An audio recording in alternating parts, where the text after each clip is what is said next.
বন্ধুরা, বহুদিন আগে এক এমন রিপোর্ট এসেছিল যেখানে বলা হয়েছিল 2050-এ চীনের জিডিপি নাম্বার 1 হবে, ভারত দুনিয়া দ্বিতীয় বৃহত্তম অর্থব্যবস্থা হবে, আর জিডিপির মামলায় আমেরিকা তৃতীয় স্থানে থাকবে। কিন্তু 2017-তে চীন তার রিপোর্টে একটা বড় দাবি করেছিল যে 2050 নয়, বরং 2040-এই চীনের জিডিপি $45 ট্রিলিয়ন হবে, আর চীন জিডিপির মামলায় দুনিয়ার নাম্বার 1 দেশ হবে। ওদিকে আমেরিকার জিডিপি $39 ট্রিলিয়ন হবে, আর আমেরিকা দ্বিতীয় স্থানে থাকবে।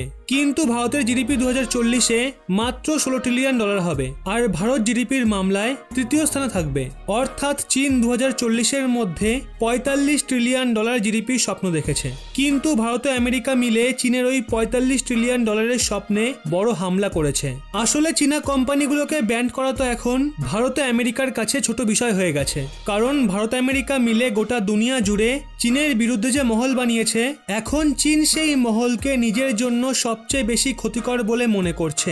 আসলে সাউথ চায়না মর্নিং পোস্টে ছাপা একটা রিপোর্টের মতে চীনের তরফ থেকে ইউরোপীয় ইউনিয়নের দেশগুলোকে পুনর্নির্মাণ, real estate, information technology, automobiles এবং ইলেকট্রনিক্স জাতীয় অনেক ক্ষেত্রে ছাড় দেওয়ার পরও ইউরোপীয় ইউনিয়ন চীনের সঙ্গে বাণিজ্যে আর আগের মতো রুচি দেখাচ্ছে না। রিপোর্টে বলা হয়েছে ভারত ও আমেরিকার ছকবন্দি ইউরোপীয় ইউনিয়নকে চীনের থেকে দূরে সরাতে সক্ষম হয়েছে। ওদিকে আমেরিকার প্রেসার ও ইউরোপীয় ইউনিয়নে ভারতের বৃদ্ধিপ্রাপ্ত সক্রিয়তা ইউরোপের অনেক দেশকে চীনের বিরুদ্ধে ভ্রম সৃষ্টির কাজ করেছে।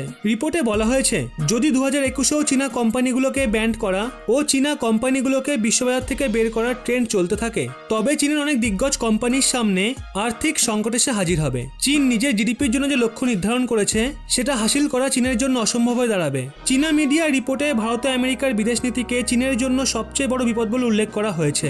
চীন যতই তার লোকসানের পরিমাণ দুনিয়াকে না দেখাক, কিন্তু চীনের ক্ষোভ প্রকাশের পদ্ধতি দেখে এটা আন্দাজ করা যায় যে ভারত ও আমেরিকা চীনকে যে আঘাত করেছে তার ব্যথা চীনকে কোনোদিনও $45 ট্রিলিয়ন জিডিপি পর্যন্ত পৌঁছতে দেবে না। ওদিকে রাশিয়া ও চীনের বন্ধুত্ব না তো স্বাভাবিক আর না তো পারম্পরিক।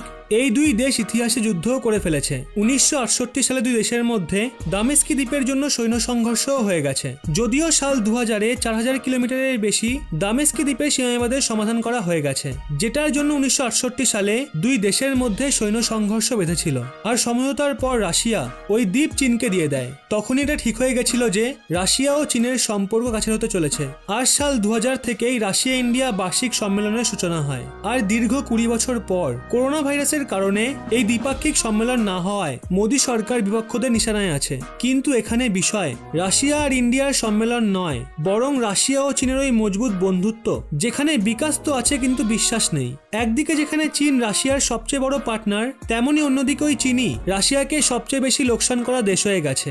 আসলে রাশিয়ান থিঙ্ক ট্যাঙ্ক সুয়া সেন্টার তার রিপোর্টে প্রকাশ করেছে গত 12 বছরে চীন রাশিয়ার $32 বিলিয়ন কোনো হিসাব দেয়নি। আর এই পরিমাণ অনেক ছোট দেশের মোট জিডিপির থেকে অনেকটা বেশি। রিপোর্টের মতে গত 12 বছরে চীনের ভিন্ন ভিন্ন বিকাশ কার্য, পুনর্নির্মাণ কেন্দ্রের বিকাশ জাতীয় অনেক ক্ষেত্রে চীনের সাথে রুশ $140 বিলিয়ন বেশি সমঝোতা করে, কিন্তু পুরো পয়সা দেওয়ার পরও চীন তার কাজ কমপ্লিট করতে অসফল হয়। রিপোর্টের মতে গত 12 বছরে $140 বিলিয়ন মধ্যে $32 বিলিয়ন চীনা কোম্পানিগুলো খেয়ে বসে আছে। কিন্তু আমেরিকার বৃদ্ধিপ্রাপ্ত প্রভাবকে দেখে রাশিয়া এই মুহূর্তে এই বিষয়গুলোকে চীনের সঙ্গে বিবাদের কারণ বানাতে চায় না।